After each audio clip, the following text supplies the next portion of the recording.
This is Bumper to Bumper, the car show. Drive in anxious and cruise out confident. With the best automotive information for your vehicle. And now your hosts, Matt Allen and Dave Riccio. Well, good morning, everyone, and welcome to Bumper Radio. I am Dave Riccio, here along with Matt Allen, and together we are your KTAR car guys, heard every Saturday from 11 to noon. At Bumper to Bumper Radio, we're helping you, the motoring public, have a better overall car experience. If you got car questions, we've got answers, so we encourage you to give us a call at 602-277-5827, 602-277-KTAR. And always, if you're the shy type, you can send us a text at 411-923. As long as you're not texting and driving, that's totally fine with us. You can get away with that. So today on the Bumper to Bumper Roadmap, we're going to have a little bit of fact or fiction about everyone's favorite topic, going to the emission station. And we're going to have open phones and texting and vehicle emissions.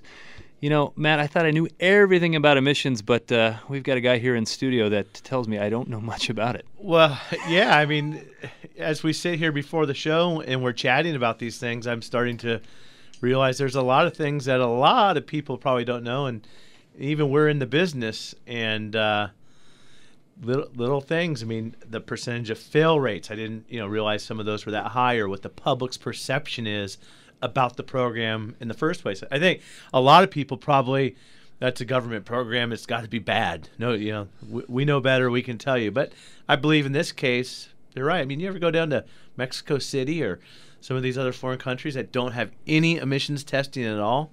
Not so good. Not really. Well, we've got Trevor Bajori, I think I said that right, and he has spent a lot of time with the ADQ, and tell us a little bit about it.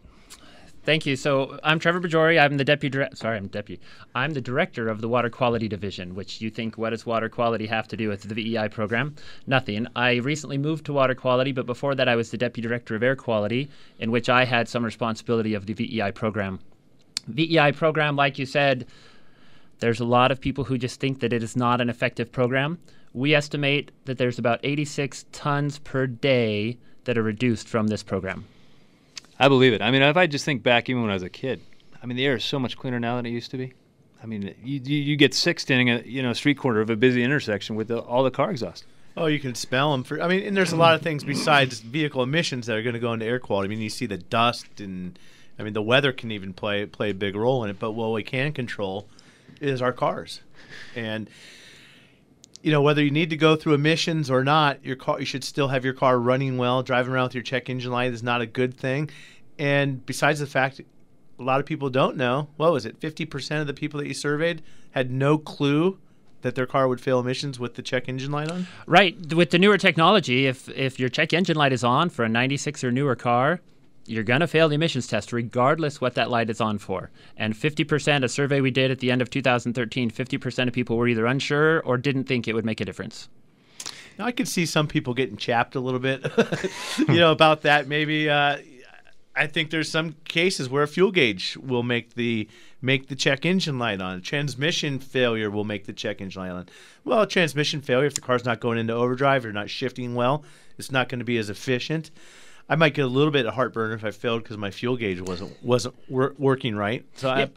But I guess you've heard everything and every complaint and every opposite opinion, right? Of course. And let's take your fuel gauge. The emissions test for the evaporative system is not a continuously run system. It checks it every periodically, depending on if your gas tank's within the right level. And if the computer doesn't know what the gas tank level is, you can't pass. Oh, that's okay. There you go. See, you don't even think about this. Because, you have to have, it has to be a certain ambient degree temperature outside. You have to have a certain amount of fuel in the car. Now it makes sense. Duh. You guys are talking about an evap system. I don't know if everybody knows what an evap system is, but that's probably the most common code I see in a car. A car comes in, we scan everyone that comes through the door. Evap code, evap code, evap code. It's not that one that's going to make your car run bad, but it's one that's there. And what it is the fumes, and maybe you can explain this better, but the gas in the tank, we don't want those fumes evaporating off the top of that gas going out in the atmosphere. Absolutely true. So one of the challenges we have here in Phoenix specifically, Tucson as well, is what's called ozone pollution. What happens is those fumes plus some other pollution get mixed in the heat, and they form ozone, which is unhealthy on the ground level. And so you're right. And I would also add that probably most of those failures are for gas caps, because gas caps tend to leak more than the rest of the system. We have implemented, like we were talking about before the show, a free gas cap program where if you come in and fail because your gas cap, we'll replace it for you and send you on your way with a passing certificate. That's pretty good. How did that system or that gas cap program come about? Through complaints or through feedback from consumers? It actually came through a couple different ways. Complaints, absolutely. I was talking to my father-in-law about it one day, and he had failed for his gas cap. And so that was one of the indicators. But we'd also seen what Ohio had done. Ohio actually implemented a similar program and just made huge differences in their failure rates. You know, the other thing we were talking about before the show is the evap emissions and how difficult some of these problems can be to find. I mean, you can fail the gas cap or even the whole evaporative system. The manufacturers measure slightly different than ADEQ does on the test, but we're talking 0.002 to 0.008 of an inch. So imagine that car coming into your shop with an evaporative system failure, and the technician now has to probably go through, I don't know, there's 10 to 20 feet of hoses and tubing probably that are related to all the gas easily cap. accessible, of course. Yeah, they're all right there in front of you. The engineers design these for ease of repair. But you've got a gas cap, and then there's probably, gosh, I don't know, 8 to 10 different components if you count the gas tank, the different valves and stuff. So to go find these leaks, go find it's not like a garden hose where it just sprays water out of it. You can't see it. So they can be very difficult to fix at times. Well, you said that gas cap, that free gas cap program put a big dent in the amount of failures that we're going through. You were running like 13%, something more in there, and 14, and it's coming down. Yeah, so one of the goals that ADEQ has is to reduce initial failures on vehicles through our outreach and through our changes to our program by 50% over 5 years. So we've got about 2 years left in that. And so we were running right around 13 to 11% failures on initial tests. Since then, we've reduced that to about 5.5%, mostly due because of the gas cap program. We do have another program that we haven't rolled out significantly. I say program, a slogan, to try to help people understand that if their check engine light is on, they're not going to pass the emissions test. The slogan is check, fix, pass. So if your check engine light's on, get it checked, get it fixed, and you'll pass your test. Check, fix, pass. Check, fix, pass. Do you have any idea what, and this may not be something that you guys track at all, what percentage of shops actually make the repair and then take the car and complete the test for the consumer? We don't have those types of statistics. What we do have is if you go to our website, the best website for VEI is myazcar.com. If you go on that website, you can see the results. If somebody comes with a car and it fails and takes it to a shop, on the back of your test, you're supposed to fill out, who fixed my car. And so we do have a percentage of vehicles that have passed or failed once they were fixed by that shop. Yeah, there's a report card basically. So before you go in, you can go to myazcar.com and find that. It's on our Facebook page? Bumper to Bumper Facebook page. You'll find that. So bumpertobumperradio.com, our Facebook link is on there, and you'll find it right there. Well, the other useful tool that I just recently learned about in January is you can go find the vehicle failure, well, not even failure history, the emissions test history of the vehicle. So now as part of our pre-purchase inspection or buying program, if a customer brings a car in to have us check it out, we are now doing that. And all you have to do is put in the VIN number. So if you're out buying a car, used car, you may want to go to My AZ Car, and there's a tab for vehicle history or something. It's pretty easy to navigate. Put the VIN number in, and that's going to tell you a little bit about that car. We had a car failed 13 times in the last 5 years or something like that. And that's not a car you want to buy. You don't want to. It's tough to own a car that has an emission problem that's like ongoing. Yeah. Oh no, got to go to emissions. You dread that thing when it shows up in the mail. Big time. So we have 5 years of exemption from the purchase of a brand new car. And then what's the breakdown after that? So anything older than 1967 doesn't have to test. 67 through 5 years of today have to test their car. And for vehicles that are subject to the dyno test, it's called an IM147 test. It's 80 and newer, I believe. And OBD vehicles, the onboard diagnostic systems, those are good for 2 years, the registration cycle. The older vehicles are only 1 year. Now, I know one way to cheat the system a little bit. How about that all-wheel drive car that's got to go in the dyno?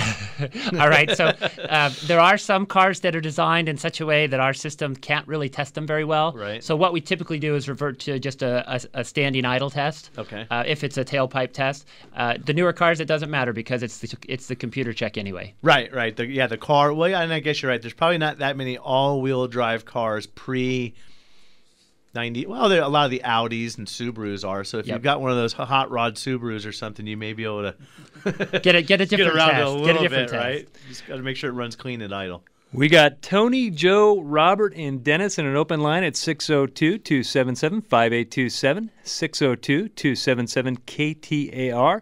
You're listening to Matt and Dave, your KTAR car guys on Bumper to Bumper Radio. There's nothing more important than family. Hi, Kurt Rock for Kurt's Auto Repair. Family owned and operated and bumper to bumper radio preferred. We've been taking care of Valley families and their auto care needs with a perfect better business record for over 27 years. Come experience the difference our ASE Master Techs can make for you and your family at Kurt's Auto Repair. Just east of I-17 at 22nd Avenue and Bell Road or online at mycarhurts.com. Gas or diesel, foreign or domestic. If your car hurts, take it to Kurt. So, who do you trust on your roof? It's way too early for Santa, and no superheroes have been spotted in the neighborhood.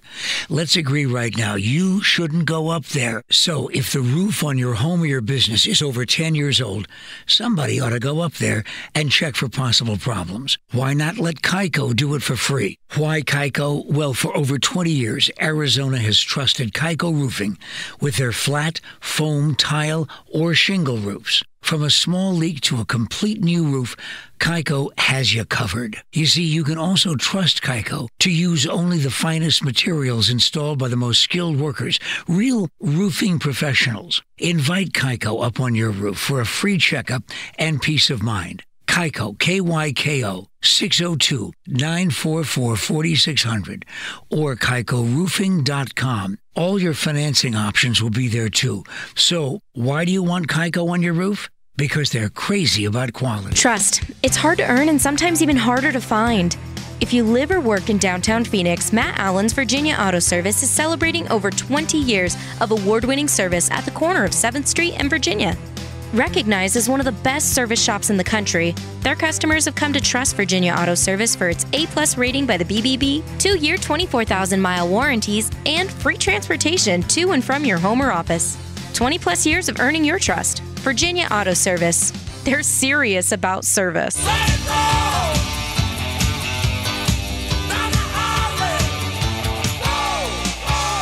Who can you trust here in the Valley to repair your ride?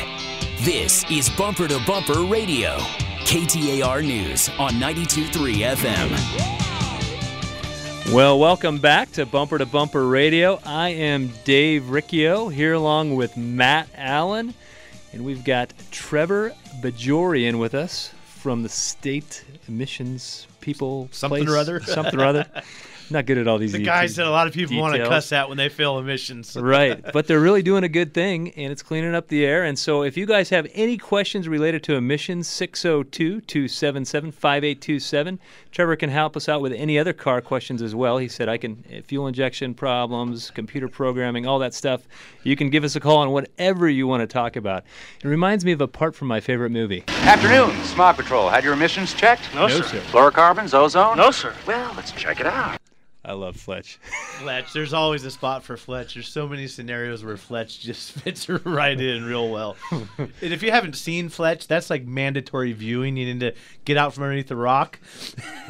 Well, every now and then, get the movie. Every now and then, I'll quote a line from Fletch, and people look at me. I'm like, oh yeah, you know. And not Fletch 2, Fletch. Fletch, just Yeah, Fletch. What do you just do for a Fletch. living? Well, I'm a shepherd, and they stare at me funny. I'm like, Fletch, you wouldn't get it. Yeah, you gotta. Yeah. So, hey, let's go with Joe in Mesa on a 1991 Cadillac Coupe DeVille. How can we help you, Joe? Yes. This hasn't got anything to do with emissions. Oh, you're just gonna have to call back later then. I'm teasing. Pardon? I'm teasing. Go ahead. You want me to go ahead? Yeah. Okay. The right blinker blinks about every 30 seconds. And I put a new bulb in it, and the left blinker works good. The rear lights are both on the right side, on the blinker side, and I See, the right side blinker is on. Troubleshooting. Could the flasher be going bad, or could it be part of the turn signal switch? Because Yes. when I turn to the left and I turn back, it cancels. Well, yeah, the answer is yes. It could be both of those things. And one thing to remember that a lot of people don't realize is that oftentimes cars have two flashers. There might be a flasher that for some reason just does the right or left side of the car, and then there's a flasher for the hazards, and then the other side that's not independent.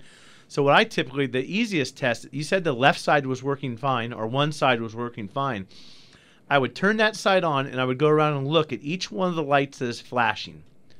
Then turn the right side on and see if the same lights are illuminating. If they're just on solid, you want to make sure that they're all working. The other way to do it, just to check the bulbs and such, is to turn on the flasher. Everything that's happening on the right side of the car should be happening on the left side, and vice versa. Other than that, then I'd probably be looking at it. If all the bulbs and everything are working, I'd be looking hard for the other flasher or both flashers. And then after that, you've got to get the road map out, aka the wiring diagram, and just sort it out. That's the only way to go about doing it. Just give a methodical approach, go through the tests. And there's no test. There's no book. You take that in the shop. There's no, let me go to page 47. Turn signal doesn't work on the right side. It only flashes once every 30 seconds. You've got to be able to go in and figure it out. You just plug into it, and the little machine tells you what's wrong. Oh, I need to get one of those. For sure. Hey, Joe, thanks for the call. 602-277-5827, 602-277-KTAR.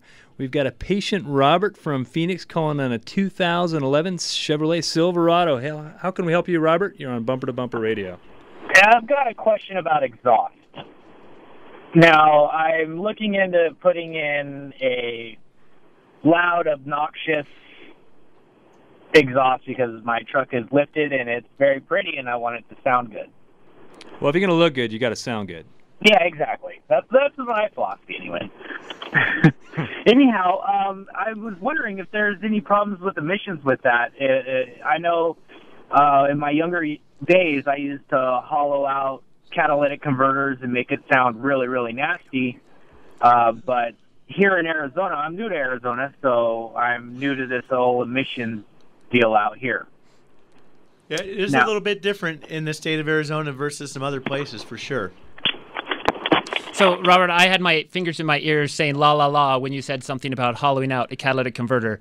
But with regards to exhaust, if you're not changing the catalytic converter out, meaning you're doing a catback system, there shouldn't be any problems whatsoever. If you're doing in front of the catalytic converter, you've got to make sure that your oxygen sensors and everything are still there so that the computer doesn't complain at you and turn that check engine light on.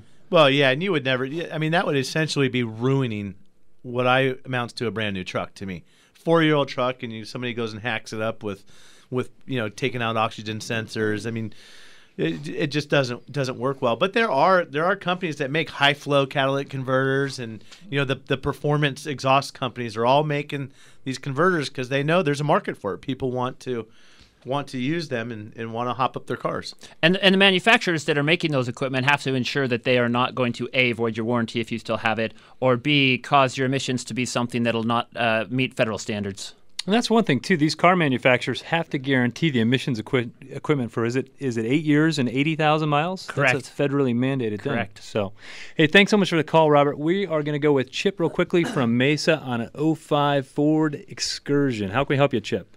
Hey, guys. Speaking of check engine lights, I just bought this Excursion with 100,000 miles, and driving home from Mexico buying it, the check engine light came on, and it's got the sinister aftermarket ERG and air oil cooler because that Power Stroke 6.0 had those issues.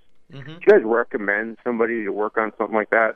I'm a little worried about the dealership working on a chipped vehicle. Yeah, for your for that car, I would take it to ADS, Automotive Diagnostics Specialties, or on Chandler Boulevard, just east of I-10 there. Chandler and I-10, perfect. Yeah, they're a Bosch diesel service center, and they do a lot of that work. And I have a 2005 Excursion that just turned 100,000 miles on Wednesday. Yeah, mine did yesterday. All right. Well, I really enjoy mine. It's a good vehicle. It's my school bus hauling the family around. Well, when it comes to emissions, diesels, you don't just look for the check engine light. You do an opacity test? Yeah, so the diesel test is completely different, and you should know that I'm an advocate for changing that to where we're actually testing diesel vehicles for OBD as well. I believe it was 2008 when diesel vehicles became OBD compliant, so anything after that we can test. But what we test for diesels right now is the thickness of the smoke that they're putting out. Our failure rate for diesels is actually pretty low. I think it's 1% or less. Doesn't really happen. Because there's not, especially with today's technology and the new systems they've put in place, diesel smoke is not the same problem it was in the past. You know, I always get nervous. I just said I have an excursion and it's a diesel that we had to take to emissions. Oh my God, I really pucker up. When you're going through the emission, if you've never been through the emissions test in a diesel and you're worried about your car, good Lord, that thing, it's like foot to the floor. And you think that the connecting rods are going to come out of the side of the engine. What's with that? They just need to ramp that thing up, rev it, or I don't understand the test. Well, the reason for the test, it's called the snap idle test, and that's why they floor it as they do. That's going to be your period of highest smoke. And so diesels, as you know, probably can rev okay without having too much risk to them, but as the owner of the vehicle, it does rattle your nerves a little bit. Yeah, big time, big time. When we come back, we're taking your calls at 602-277-5827. You can also text us at 411-923. You're listening to Matt and Dave, your KTAR car guys, here on Bumper to Bumper Radio. We'll be right back. Have you been told you need to spend over $4,000 on a new hybrid battery? Hi, Glenn Hayward here for the Hybrid Shop at Good Works Auto Repair. If your hybrid has been losing fuel efficiency or become sluggish, the problem may be a battery issue. But replacing the battery with the dealer for $4,000 or $5,000 is crazy when the Hybrid Shop at Good Works Auto Repair can condition your battery to like new for as low as $1,300. Visit goodworksautorepair.com for details. Experience what auto service should be. Swaying palm trees, poolside margaritas, and lush championship golf. Don't waste all your precious time, gas, and money trying to cram a 3-day road trip into your Memorial Day weekend this year. Hi, this is Jerry Colangelo, inviting you back to 1965 as we celebrate the 50th anniversary of the Golden Patriot courses at the historic Wigwam Resort. Our summer celebration kicks off this Memorial Day weekend with Bunker to Bunker, the golf show's throwback with Bunkerville Golf Tournament. The 4th annual stay and play sells out quickly every year for good reason. Great golf, great resort, great values. The 2-person scramble is on the world-renowned Gold Course, loaded with special throwback prizes, awards, and lunch. It even includes a free coupon for a second round of golf, all for just $82. Bring the whole family and enjoy the entire weekend with room night specials starting at just $110 per night. Now that's a holiday value you won't find anywhere else. Proceeds benefit Phoenix Children's Hospital and the Fighter Country Partnership. Space is limited, so register today at bunkergolf.com. Few cities are as car-centric as Phoenix, and this is the show that'll help you to better understand that machine you depend on to get around the valley. It's Bumper to Bumper Radio. KTAR News on 92.3 FM and the KTAR app for Android and iPhone. Well, welcome back to Bumper Radio. I am Dave Riccio here along with Matt Allen, and we are here to help you with your car. We've also got Trevor Bajori in with us. We're talking about emissions or anything related to your car today. You can give us a call at 602-277-5827. Bumper to Bumper Radio is a show about you and your car. We have a website called bumpertobumperradio.com, and on there is a list of shops that Matt and I feel are great shops to take care of you and your car. I know there's a lot of anxiety about car repair and, gosh, I just don't want to be taken advantage of. I don't know who to trust. All those shops are great shops. I would send anyone there tomorrow and know that they'd be well taken care of. So bumpertobumperradio.com. You can also find the link to myazcar.com on our Facebook page if you go there. And if you're there like us, we could use a yeah, friend we're, or two, right? we're light on friends. Hey, one thing that not really related to your car, but somewhat related. I saw a blurb on the news last night and actually on KTAR.com about DPS. They are monitoring the traffic on the 51 this weekend with an airplane. And I got reminded of it early this morning as my house seemed to be where they were making their U-turns. And this plane's really low. I drive the 51 every day. There's a lot of speeders, a lot of traffic. There's been a lot of rollover, especially in that northern area. So if you're out today, don't just slow down today because the airplane is there. You may want to just, check your whole card and slow it down a little bit. Just check yourself. And they are out there. I had to go downtown this morning, and I saw 2 or 3 people pulled over. And what they're doing, they're just flying around. They've got units sitting on top of the off-ramps or specific areas, not on the freeway. And you're just cruising along saying, my radar detector's not going off. I don't see any cops. Kablamo. You're busted. So watch out. They want to really get people to slow down. There's nothing more fun than being pulled over than having to pay a speeding ticket or go to school. Send your Saturday into school. That's no fun. Or whatever else it is you shouldn't be doing. Well, let's get to, let's see here. We are going to go with Dennis in Phoenix on an 07 Honda Fit. Dennis, you're on Bumper to Bumper Radio. How can we help you? Yes, sir. I'm trying to find out. I've got the Fit, ran through the emission and failed. And I've got a trouble. The check engine light came on. It has been on for quite some time with an OP0172 code. And definition says is fuel system too rich, bank 1.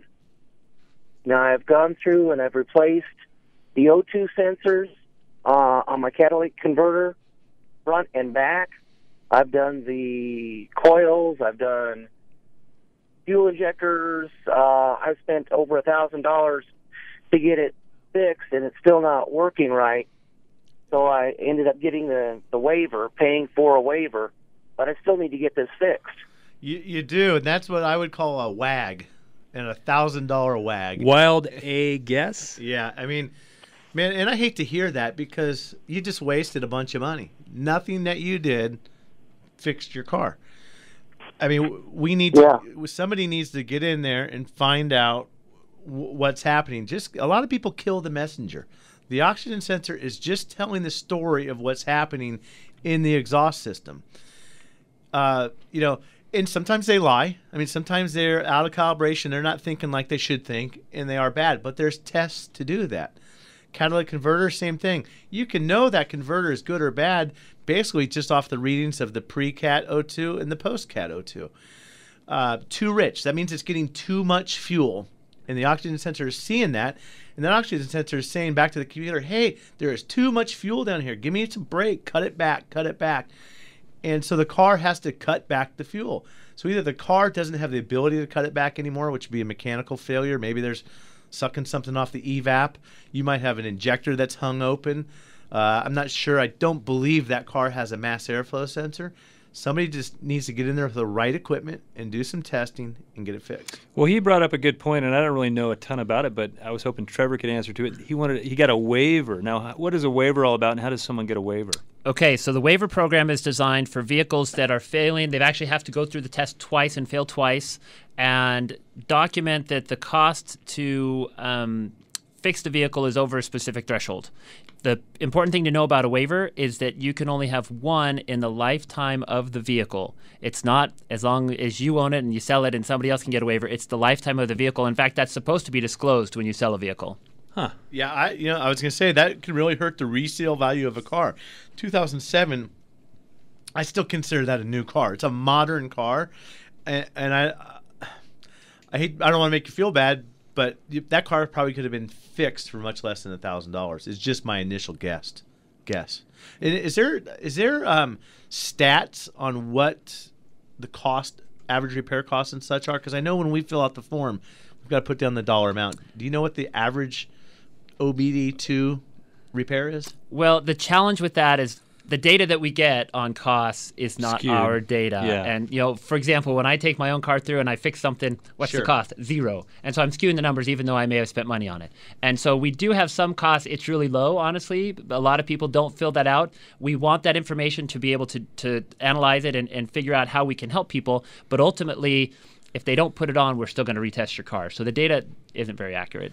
And Dennis, if you're looking for a shop, bumpertobumperradio.com. You can find a good shop there in the Phoenix area to take care of you. Well, I'm looking at a text here, Matt. Look, he's got a 2006 Cadillac, and it's got some sort of overheating issue going on. He wants to trade the car, and he's wondering if he should fix it before he should trade it in. What's that going to do to the value of the car? What do you think? What's your you fix it before you trade it in? Is it even worth it? You got to find out what they're going to give you for a good working car. In order, let's say that, hey, we're going to give you $10,000. Well, what if it's broken? It's we got to get through that. And what is it going to cost to repair the car? If it's only going to cost you $500 to fix it, but you're going to lose $3,000 in value, we'll absolutely fix the car. Well, yeah, and are you trading it in because it's overheating and you don't want to fix it, or were you shopping for a car already and this just happened to be the case now? So this is an ethical question I have, because I own a transmission shop and people come in and their transmission's bad and maybe it doesn't act up for like 30 miles, but they're like, I'll just go trade it in. Hey, I'm great if you want to go trade the car, and as long as you're upfront with the dealership and say, this has a problem, because the reality is they may not catch it, they may sell it to somebody, and someone's going to get hurt, so you got to pay for your own problems.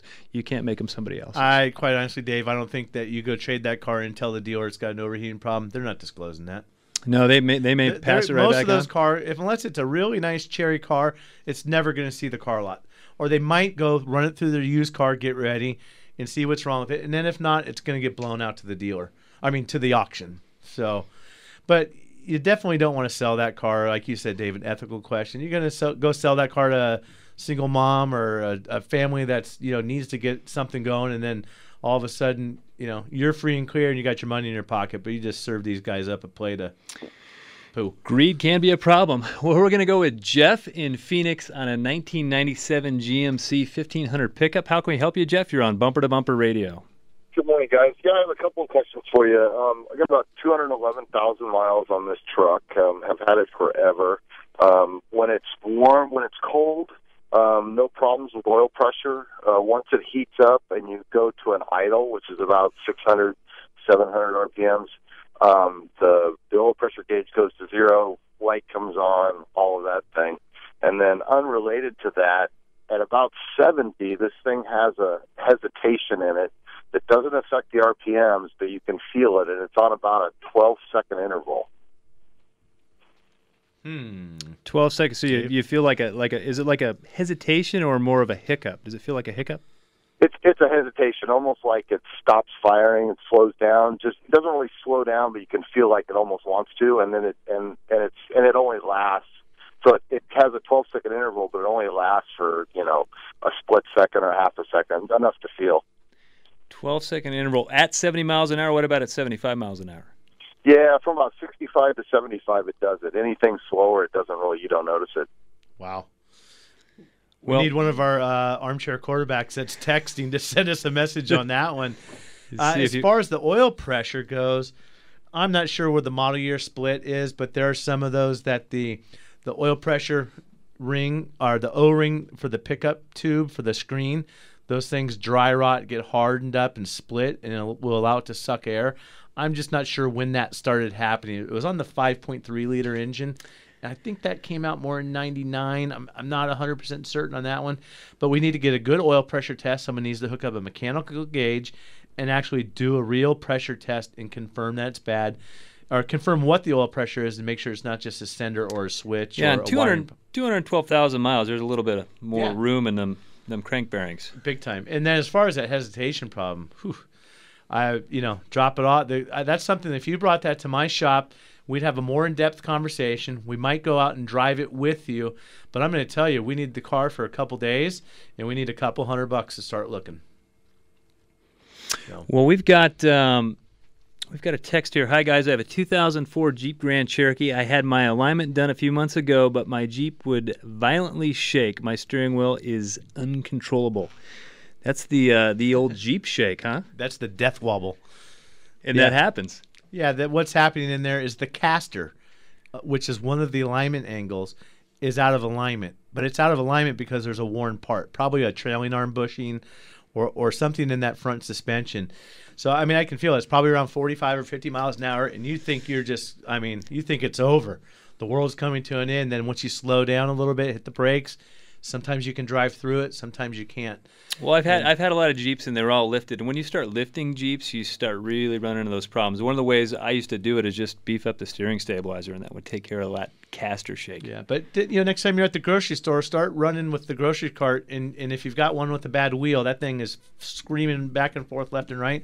That's the same thing that's happening with your Jeep. You've got to get that, and I bet you'll notice that wheel is loose on the on its mounting bracket or something like that. So you definitely got something wrong in the front end. Well, we're going to go with John in Phoenix. I'm not sure if this is a car question or a lawnmower question. How can we help you, John? You're on Bumper to Bumper Radio. Yeah, I hear you got the emission guy there. So, I've been driving, for about 45 years, so I've driven quite a few cars. And I'm not really into these emissions. Not that I've had problems failing. I tend to get rid of the car before it gets that old. But, I remember reading one time that lawnmowers put out, in that hour or two that you use it a week, more emissions than your whole car does in a week. So I was just wondering why they're not doing anything for lawnmowers, and they're making the cars have all these emission control devices. Good question. Good question.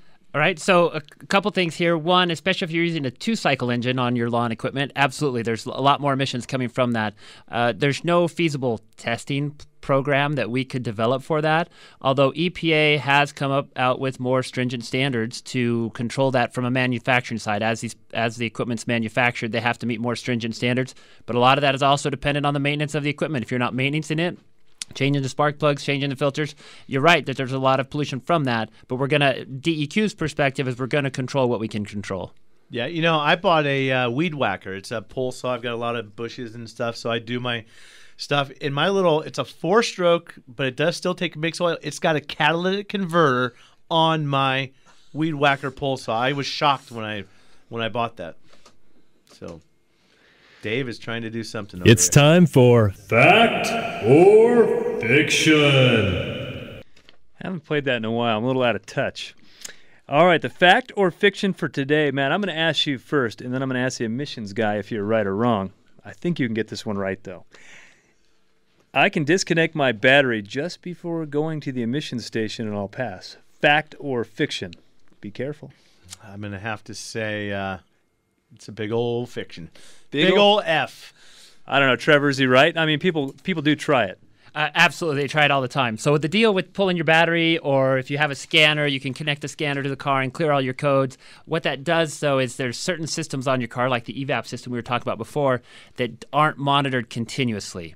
And so what happens is you reset those systems, and so when you come into our station, they'll be listed as unready, and that is a rejection. We cannot test the vehicle because we don't know what the status of it is. And interestingly, I believe the threshold is 2001. Anything 2001 and older, you can have 2 unready monitors and still pass.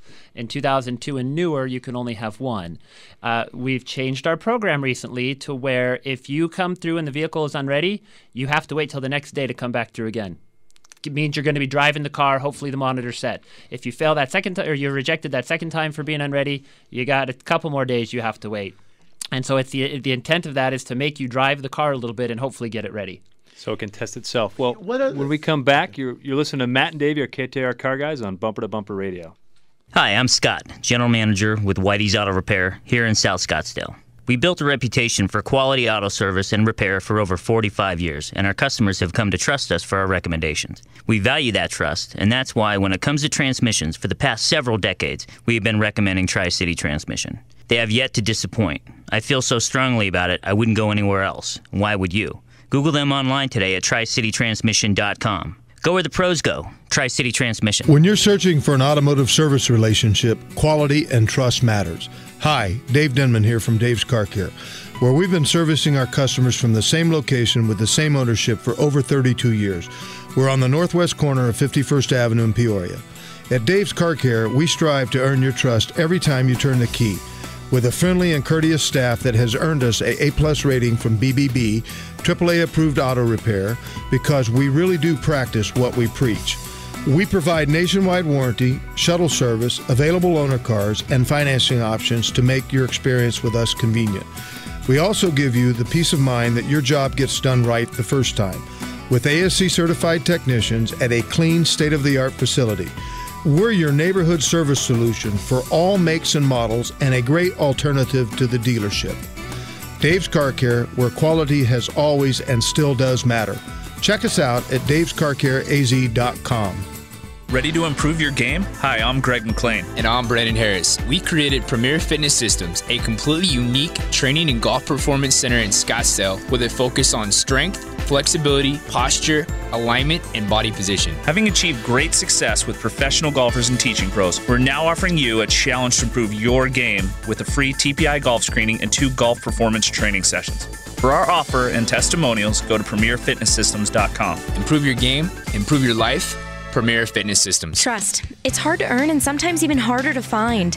If you live or work in downtown Phoenix, Matt Allen's Virginia Auto Service is celebrating over 20 years of award-winning service at the corner of 7th Street and Virginia. Recognized as one of the best service shops in the country, their customers have come to trust Virginia Auto Service for its A+ rating by the BBB, 2-year 24,000-mile warranties, and free transportation to and from your home or office. 20+ years of earning your trust. Virginia Auto Service. They're serious about service. Matt and I share car repair tips weekly to help you keep your car safely on the road, and a few of them are easy to do. Yep, you're right, Dave. And one of the easiest is to have a dependable battery that you can trust to get you started no matter what the conditions. Interstate batteries are what we trust at Bumper to Bumper Radio. In fact, they're what we use at our own shops for our customers. If you're like most people, your car is one of your most valuable investments. Make sure you take care of that investment with the power necessary to get you where you need to be. Interstate batteries are America's #1 replacement brand with the factory fresh guarantee, and they're easy to find at good shops everywhere. Cars or trucks, Interstate has you covered with long life and performance in our harsh desert climates with products like Megatron Plus. It carries a 30-month free replacement and a 6-year performance guarantee. Interstate batteries. No battery lasts longer. Check them out at interstatebatteries.com. Hi, Jerry Colangelo inviting you back to 1965 as we celebrate the 50th anniversary of the Gold and Patriot courses at the historic Wigwam Resort. Our celebration kicks off this Memorial Day weekend with Bunker to Bunkers, Throwback with Bunkerville Golf Tournament, benefiting Phoenix Children's Hospital and the Fighter Country Partnership. The 2-person scramble is loaded with special throwback prizes, lunch, and a coupon for a free second round of golf, all for just $82. Room specials start as low as $110 per night. Register today at bunkergolf.com. This is Bumper to Bumper Radio, KTAR News on 92.3 FM. Well, welcome back to Bumper Radio. I'm Dave Riccio here along with Matt Allen, and we've got Trevor Bajori in with us from the Emissions Places, Arizona Department of, I screw that up every time. That acronym gets me. ADEQ. ADEQ. That's good. So we got to get right to the phones. We've got Kyle from Tonopah on an 05 Ford Excursion. Kyle, you're on Bumper to Bumper Radio. What can we help you with?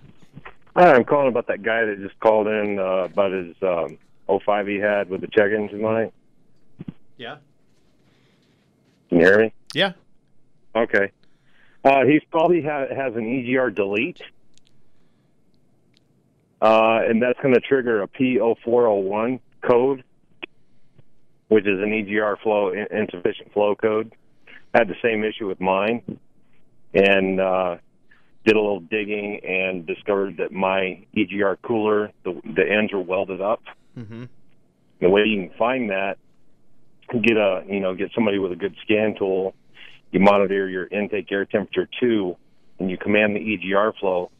If that sensor doesn't register a change in temperature, increasing, then your EGR cooler is welded shut.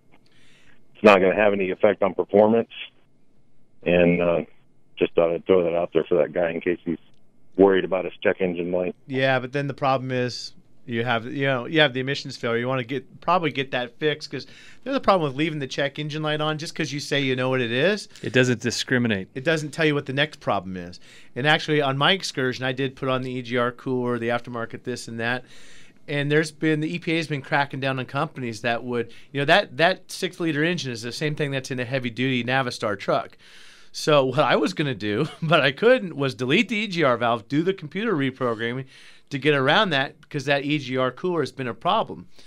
But you can't really do that anymore. They're not. The EPA is cracking down, and they're really penalizing the shops. So shops aren't even going to be offering that anymore. For sure. Well, let's go to James in Chandler on an 06 Chevrolet. Looks like he's got a diesel as well. How can we help you, James? Yeah, I have a 06 K2500 diesel. I have a check engine light because of one of my glow plugs. Is that gonna? Do they do the OBD or do they look for check engine on the 2006? They don't. So diesel emissions get tested by opacity currently. I said earlier in the show I'm a fan of starting to do OBD on diesel vehicles, but right now they do not. So they'll check the smoke coming out of the back, and so just depending on what the problem is, that may or may not cause you to fail the test. Yeah, because you really don't need the glow plugs here in Arizona this time of year, but but like you said, it might be some other kind of check problem with the engine if I don't fix it soon. Yeah, that was a good point. Thanks for the call. Remember, there is not the check engine light test on the diesels. On the diesels, you get to skip that program, and you got a 1% chance of failing, so pretty good odds.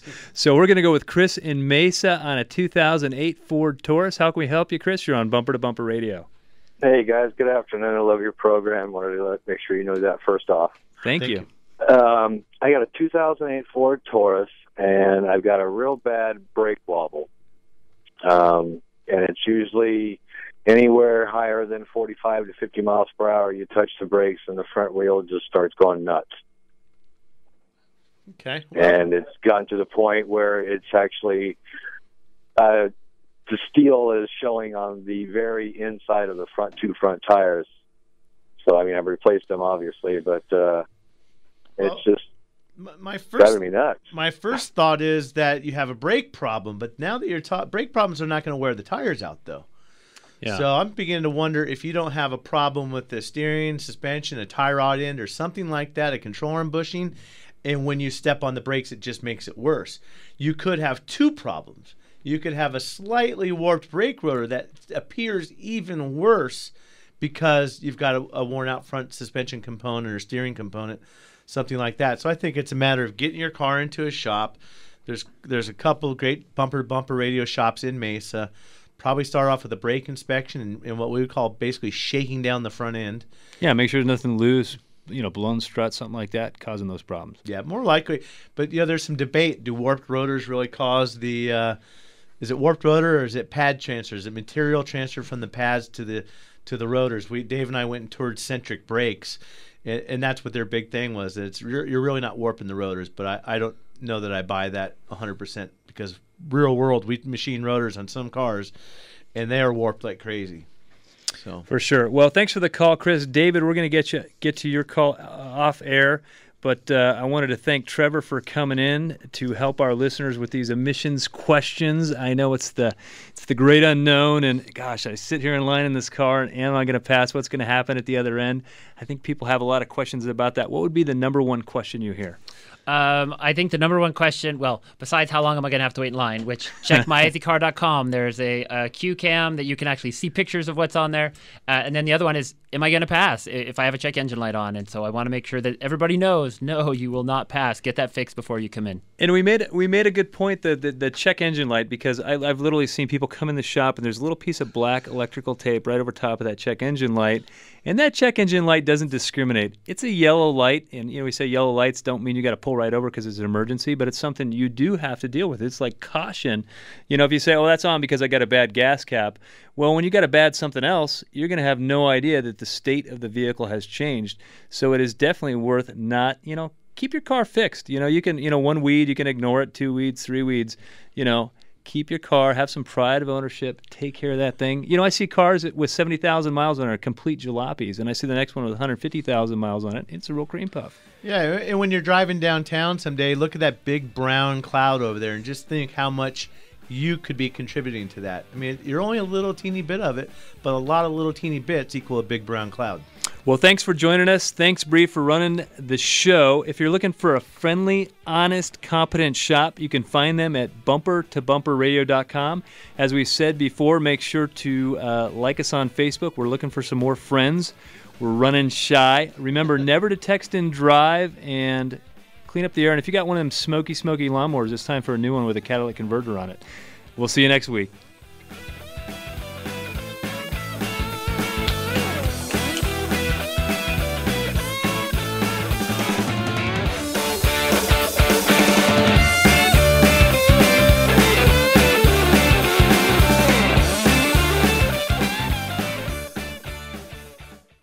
Hi, Lisa Henry with Russ Lyon Sotheby's International Realty. Have you been thinking maybe the time is right to move, but you're not sure if you have enough equity in your home or if it really is a good time? Well, home values have increased significantly over the past few years, and interest rates are still historically low. For how long? No one knows. But for every 1% increase in the interest rate, the result is about a 10% loss in purchasing power. So it might be a really great time to sell your home and either upsize or downsize to a new home while the interest rates are still low. Contact me via my website at lisareneehenry.com or direct at 480-330-9530 for a no-obligation market valuation on your home and to hear about our global online marketing plan designed to sell your home quickly for top dollar. Again, that's lisareneehenry.com, 480-330-9530. Come experience the difference a truly customer-focused real estate agent can make. Hi, I'm Scott, General Manager with Whitey's Auto Repair here in South Scottsdale. We built a reputation for quality auto service and repair for over 45 years, and our customers have come to trust us for our recommendations. We value that trust, and that's why when it comes to transmissions, for the past several decades, we have been recommending Tri-City Transmission. They have yet to disappoint. I feel so strongly about it, I wouldn't go anywhere else. Why would you? Google them online today at tricitytransmission.com. Go where the pros go. Tri-City Transmission. Join us for everything automotive on Bumper to Bumper Radio with Dave Riccio and Matt Allen, the KTAR Car Guys, every Saturday 11 to noon on KTAR News, 92.3 FM. Spring is here, but big bad summer's just around the corner. Join us this Saturday for the top 10 tips to prepare your car for the heat. And remember, 24/7, there's bumpertobumperradio.com. It's a must for the best car repair.